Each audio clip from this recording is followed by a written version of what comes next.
Et bien yo tout le monde, c'est Cyclisme 3D, j'espère que vous allez bien. Moi ça va nickel, aujourd'hui on se retrouve pour une toute nouvelle vidéo, sachez que comme vous l'avez vu toute la lecture. Aujourd'hui c'est la suite de la série, je suis dans le corridor du jeu Tour de France 2024, j'arrête pas d'enchaîner les épisodes en corridor, là je suis en train de tourner l'épisode 7 alors qu'en possible j'ai même pas tourné l'épisode 3 et que j'ai pas encore fait la vidéo sur les cheveux en blanc, c'est pour vous dire. Vous êtes dans la pré-Tour de France, voilà, vous êtes à la période des Jeux Olympiques au moment où vous voyez ça, mais j'ai trop envie de tourner un peu de corridor parce qu'on peut grave augmenter sur cette Brest Cup. Parce que tout simplement, déjà, on a fait top 15 au premier sprint. Ça, enfin, un sprint intermédiaire, mais surtout, je pense qu'il y a moyen de faire quelque chose avec Brieux Roland au niveau de Mur de Bretagne. Alors, on peut se faire totalement défoncer à Mur de Bretagne, mais je sais pas pourquoi. J'ai l'impression que cette étape peut être assez intéressante parce que ça, c'est un mur de 2 km. Même si on n'est pas en bonne forme, 2 km, sinon on utilise le rouge et que Liane ne le fait pas. Voilà, alors bon, mon corps a suivi un coup après le deuxième sprint intermédiaire. Bon, j'ai quand même pas insisté, je me suis fait lâcher parce que je prenais pas de relais, mais bon, j'avais pas l'opportunité de prendre une quatrième catégorie qui nous aurait intéressé. Alors, pas parce que déjà on a réalisé tous les objectifs de quatrième catégorie, mais juste parce que j'aimerais bien quand même remporter un maillot de meilleur grimpeur sur cette épreuve. On va demander à Verman s'en attaquer ou même à Capiot, hein. C'est pour histoire qu'ils remontent. De toute façon, ils vont pas faire le sprint. Parce que dans le jeu, quand tu dis à ton sprinter de faire le sprint, il ne le fait pas.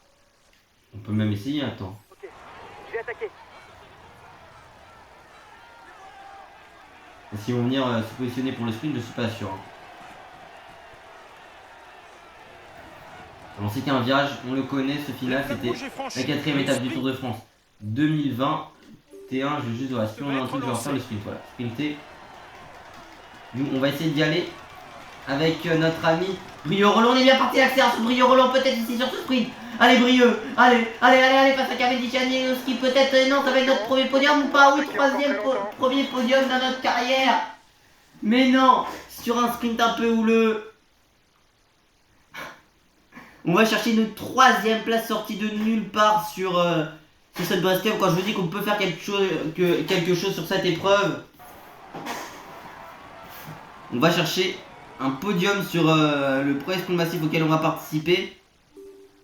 Alors on lance pas le vélo, il y a moyen peut-être qu'on se fasse dépasser sur la ligne, mais en tout cas on fait un énorme sprint. Nous qui sommes punchers, bon écoutez, on va ramener des points à l'équipe, hein. Et des gros points même sur cette épreuve, parce que je suis pas sûr que Weirman et compagnie aient fait une belle place. Victoire devant de Anielowski, le jaune pour Anielowski, le vert pour Anielowski, le maillot blanc, rouge, c'était le grand, mais le grimpeur sur la Brest Cup déjà, c'est rouge et blanc, le meilleur grimpeur, avec des points blancs, hein, avec des points en rouge là, et le corps en rouge, et puis le blanc pour Anielowski, c'est dommage. Ah non, c'est pour nous! C'est notre premier maillot! Super les gars. Demain on sera tous de blanc vêtus demain, mais non. On commence par de Anielowski, le polonais de la Cofidis, s'impose en 3h26 minutes et 3 secondes avec 10 secondes de bonification pour eux. Du côté du classement général, en 3h25 minutes et 53 secondes, c'est le polonais Anielowski de la Cofidis qui est en tête du classement général. On est très bien placé d'ailleurs pour ce classement. Du côté du classement du grimpeur, un point pour Bruce Tenga, l'espagnol de l'équipe Ocam Pharma. Du côté du classement, par point, 50 points pour Anielowski, le polonais de la Cofidis. Nous, on est à 20 points seulement. Du côté du classement des jeunes, en 3h25 minutes et 59 secondes, c'est nous, Brieux Roland, le français de la Arca BNB Hotel, sur notaire en plus de l'équipe et de nous, tout simplement. Et puis, pour du côté du classement par équipe, c'est l'équipe émirati de la UAE Team Emirates en tête en 10h18 minutes et 9 secondes. Et puis, du côté du classement de la combativité, c'est Jens Bol, le néerlandais de la Burgos BHC, avec 101 km pour lui. On se trouve au milieu des équipes espagnoles avec Dortmund. Et alors là, je ne m'y attendais pas du tout à cette performance-là, surtout que bon bah voilà, hein, Birman finit moins bien de l'équipe 58ème. On est peut-être leader de l'équipe pour cette épreuve. Pas que le jeu a crash, non, le jeu n'a pas crash.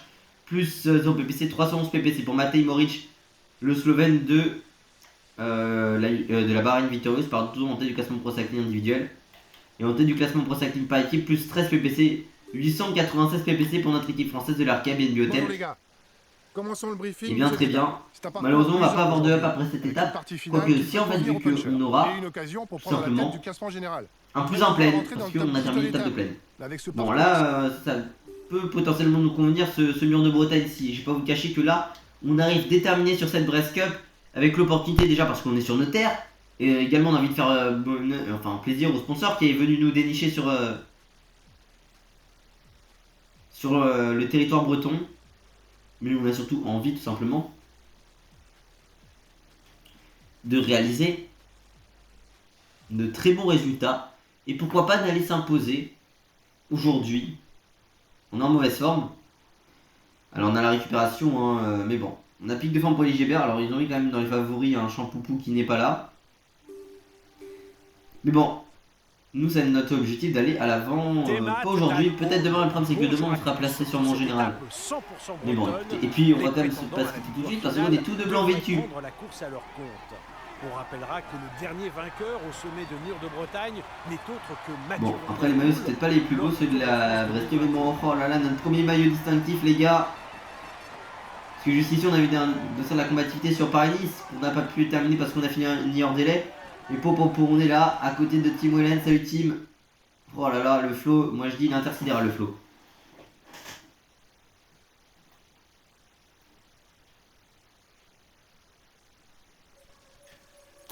Oh là là pour notre coureur. Très gros flow.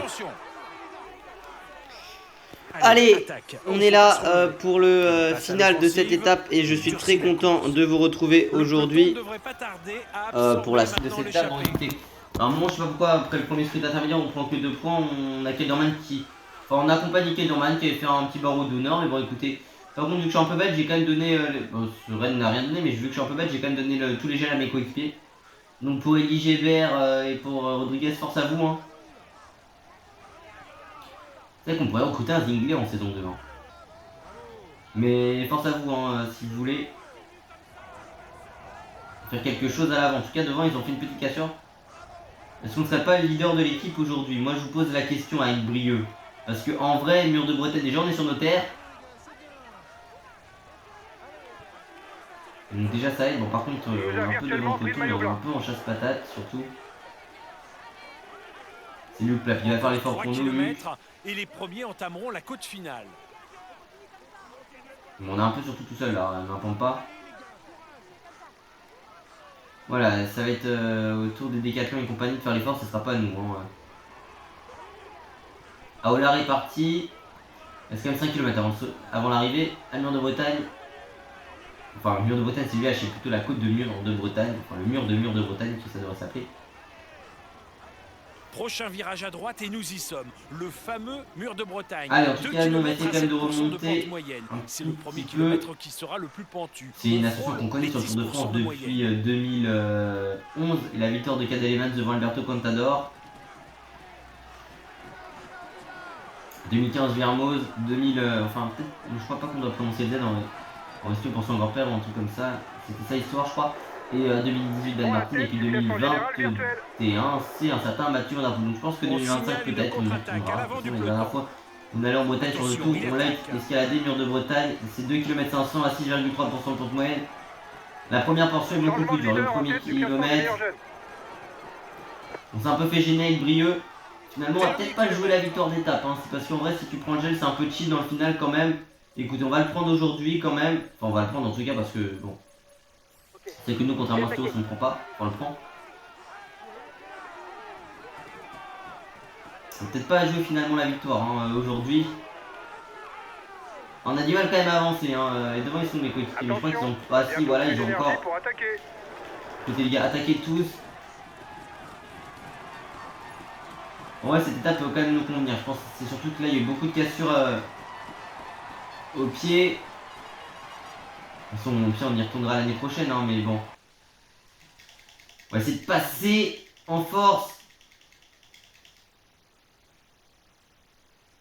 Ouais, ouf, le flop total qu'on va faire. Parce que aucun arcade dans le top 20, alors qu'on pensait que cette étape pouvait nous convenir. Non, mais on prend. Bah, au moins, ça veut dire que du coup, pour l'étape 2, enfin pour la dernière étape au moins, on pourra partir l'avant quoi. Ça nous enlève le fait qu'on se disait ouais on peut peut-être jouer la victoire, hein. Bah non, on ne la jouera pas. C'est une douche froide hein, pour nous. Il a su déjouer tous les pièges pour s'imposer aujourd'hui. Après bon le tour je sais même pas comment on va y arriver parce que nous moi je dis le championnat de France on a objectif combativité hein, mais à part la combativité je vois pas ce qu'on peut gagner sur le tour nous. Du moins. L'échappée je crois pas aller au bout hein, sur On visait un top 10 on sur va cette le voir mais étape. bon on n'aura pas du tout Et les c'est 4 raté. tours. C'est dommage. Le victoire de On perd Narvaez, maillot le blanc. jaune du coup Pas pour une Narvaez, étape le vert pour dans le noir. Agnoloski, le maillot de meilleur grimpeur pour Narvaez et le maillot blanc pour Thibaut Nice qui s'est imposé hier sur le Tour de Suisse IRL au moment où je tourne. Donc c'est vrai que là il y a un énorme décalage entre les deux vidéos parce que cette vidéo sort au mois d'août. C'est l'équatorien Jonathan Narvaez de Lainos Badia en 3h51 minutes et 43 secondes qui s'impose avec 10 secondes de bonification pour lui. On est le moment de l'équipe en plus. Du côté du classement général en 7h17 minutes et 36 secondes, c'est l'équatorien Jonathan Narvaez de Lainos Badia. Du côté du classement du meilleur grimpeur, 2 points pour Jonathan Narvaez, l'équatorien de Lainos Badia. Du côté du classement par points, 74 points pour Agnoloski, le polonais de la Cofidis. Du côté du classement des jeunes, c'est Thibaut Nice, le belge de la Lidl Trek en 7h17 minutes et 43 secondes. Et puis du côté du classement par équipe, c'est l'équipe britannique de Lainos Badia. Et puis du côté du classement de la combativité, c'est Van der Tuk pour c'est quoi, c'est Burgos BHC avec 149 km. Très bien, très bien.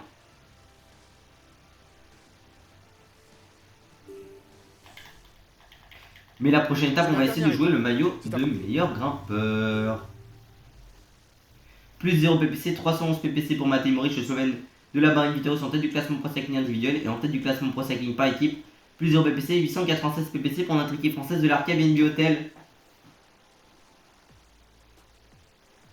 Parce que là, on a des points pour la montagne, une augmentation en pavé. Peut-être, on a beaucoup de choses. Parce qu'en secteur pavé, on en a fait 4 de 1, 2 ou 3 étoiles. Là, on en a 1, 2, 3 étoiles à aller chercher. Donc, autant vous dire qu'on va pas se priver de partir à l'avant à la sortie de Quimper aujourd'hui sur des routes qu'on connaît normalement très bien. Les routes bretonnes vont sûrement mettre qu'on connaît ces routes. pression. Je suis pas sûr que je les connaisse tous quand même. En tout cas, on a mieux placé l'équipe au général, c'est déjà ça qu'il faut se dire. Et on a réussi à faire une meilleure performance que Desmar. Alors peut-être IRL à l'heure actuelle, non, on va pas être méchant avec Desmar, en tout cas, meilleur qu'avec Desmar sur le jeu, ça c'est sûr. Cette saison. Et c'est vrai qu'avec Nono, cette saison, c'est quand même un peu catastrophique. Hein. Après, vous devez dire les sprints, c'est vrai que Lian ne les fait pas. Aussi. Bon, bah, c'est presque la cata au final. Hein, cette Brest Cup, non, mais ça m'a saoulé. Hein, je vous le dis ouvertement, ça m'a gavé. Parce qu'au bout d'un moment, comment expliquer bah, on est parti à l'avant. Donc, forcément, l'échappée qui n'a pas d'avance quand on a l'avant, bon. Donc ça c'est énervant, sauf qu'à un moment on se fait distancer parce qu'on n'a plus d'énergie comme par hasard, l'échappée va jusqu'à 3 minutes d'avance. Au final on n'a même pas pris de point parce qu'on n'avait pas l'avant. On s'est fait battre au sprint parce qu'on lance de loin sur le premier 4ème catégorie, au sprint intermédiaire avec le virage et tout, et on avait que des sprinters face à nous, bah on n'a pas gagné. Ce qui veut dire par contre, on a quand même réussi à avoir le secteur pavé, mais c'est la seule chose qu'on a réussi dans cette étape, hein. Et dans cette Brest Cup en général. Ah non mais quand je vous dis que c'est catastrophique hein, cette vidéo. Hein. Et même cette Brest Cup, on va quasiment pas prendre de points. Le seul qui va prendre des points pour notre équipe, bah, c'est nous. À partir de ce moment-là, j'ai envie de vous dire, je sais pas quoi en penser.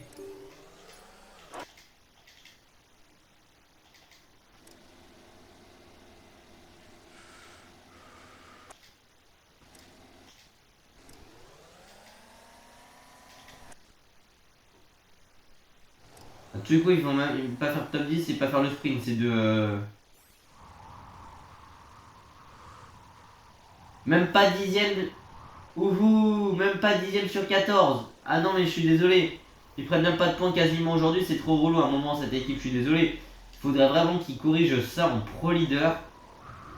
Mais bon, déjà qu'ils veulent pas changer le graphisme depuis 2014, même pire que ça, ce serait bien qu'un jour au moins pro leader il fasse un truc totalement innovant, c'est que nos coéquipiers puissent faire le sprint quand on leur dit d'attaquer dans l'oreillette. Non mais ça c'est un problème qu'il y a depuis TDF 18 et même TDF 19, depuis qu'on fait des vidéos sur TDF. Ça a quasiment toujours existé, enfin on a quasiment toujours eu. On va faire 45ème de cette Brest Cup. Écoutez. Finir à une 45ème place cette dernière étape. Écoutez, tant pis. Au moins on n'est pas le pire de notre équipe. On aura plus tenu que certains. On va dépasser sur l'arrivée Benedetti. Et on va s'acheter. Non mais on va aller faire peut-être un top 40 au général. En soi ce serait mieux que ce qu'on a fait jusqu'ici. On va quand même passer au 73 de général. C'est aussi qu'il faut se dire. Parce que on va peut-être même être meilleur que Garnalec. Parce que on aura une petite augmentation. En pavé, on aura un plus de pavé. On aura un plus 1 vallon, un plus 1 plaine. Mais c'est le seul plus alors que l'on a pu jouer le maillot à poids sur cette Brest Cup qui était je pense beaucoup plus à notre portée. Après sur le Dauphiné on peut limite jouer pourquoi pas des deuxième 4 Essayer d'avoir un deuxième 4 sur le prochain Dauphiné, ce serait pas déconnant je pense. Victoire devant de Benoît je crois, le jeu pour Narvaez, le vert pour Agnoloski, le maillot grimpeur pour Nice et le maillot blanc pour Nice. Écoutez bon. Brest Cup qui aurait été très compliqué. Où sont les cols? C'est vrai. Avec cette Brest Cup. Terminé, c'est Tichebonnet le belge de la Visma Leaseback qui s'impose en 3h49 minutes et 40 secondes et 10 secondes de bonification pour lui du côté du classement général. C'est Jonathan Narvaez en 11h07 minutes et 19 secondes. L'équatorien de la Ineos va dire, pardon. Du côté du classement du meilleur grimpeur, 4 points pour Thibaut Nice. Pour la Lidl Trek le belge du côté du classement avec 4 points, super. Putain, on aurait vraiment pu avoir ce classement limite. Du côté du classement, par points, avec 74 points, c'est Agnoloski, le polonais de la Cofidis. On a 42 points du côté du classement. Des jeunes en 11h07 minutes et 29 secondes, c'est Thibaut Nice pour la Lidl Trek le belge. Du côté du classement, par équipe, c'est l'équipe néerlandaise de la Visma Leaseback en 33h27 minutes et 12 secondes. Et puis du côté du classement de la combativité, avec 149 km, c'est Van der Tuk, le néerlandais de la Burgos BHC. Pas Burgos BHC, pas du tout. Qu'est-ce que je raconte? Équipe au Carm Pharma. Bon. Je vais pas vous cacher que c'est plus que difficile aujourd'hui. Plus en PPC, 311 PPC pour Matej Moric, le Slovène de la Bike Victorious. Et puis nous, plus 7 PPC, 903 PPC pour notre équipe française et bretonne de l'Arcade BNDO Tech qui quitte la Bretagne avec comme meilleure performance une 3ème place. Elle était pour nous, bon, on prend quand même, on a 5 objectifs de carrière réalisés. Et surtout, bah, vous savez ce que ça veut dire? Ça veut dire quand même, mine de rien, qu'on passe à 73,6 de gêne. Avec un plus 1 pleine, terminé étape de pleine 7 sur 7.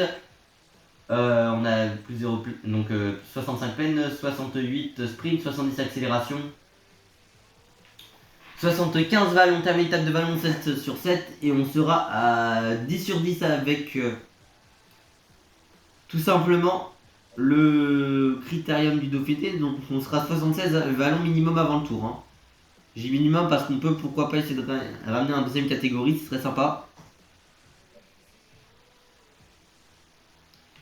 Plus 0 moyenne montagne pour le moment toujours sur ce jeu. Mais ça va arriver sur le Dauphiné, on aura un plus 1 déjà. Plus 0 montagne 62, mais on aura peut-être un plus 2 montagne sur le Dauphiné. Plus 0 chrono 59, plus 0 prologue 68, plus 0 endurance 76, plus 1 résistance 75, 5 000 étapes hors contre la montre 15 sur 15, pavé plus 2 64, santé d'un secteur 1 ou 2 ou 3 étoiles 5 sur 5, on est à 6 sur 10 et 6 sur 15. Et termine course à des secteurs pavés 3 sur 3. Agilité A plus A, ça ne bouge pas. Et récupération C, terminé étape de vallon 7 sur 7. Donc en montagne, il nous en faudra en faire 3 puis 10 des étapes et des courses de plus de 200 km, il nous faudra nous en faire 5. Hein. Donc ça arrivera dès la première étape du Tour de France, hein, le 5 sur 5. Et puis on va essayer d'aller chercher le classement du plus combatif du Tour de France, c'est notre objectif, c'est très clairement sur le Tour. On a 35% des objectifs de carte réalisés. En vidéo plus courte, un peu moins fun. Enfin, en tout cas, on a essayé de jouer notre carte, ça n'a pas trop marché, mais c'est notre premier résultat. En tout cas, j'espère que cette vidéo vous aura plu. Si c'est le cas, n'oubliez pas de vous abonner, activer la cloche de notification, liker, partager, commenter, de venir me rejoindre sur Insta et sur TikTok. C'est Cyclisme 3D, pour tout bien. À la prochaine. Ciao, ciao.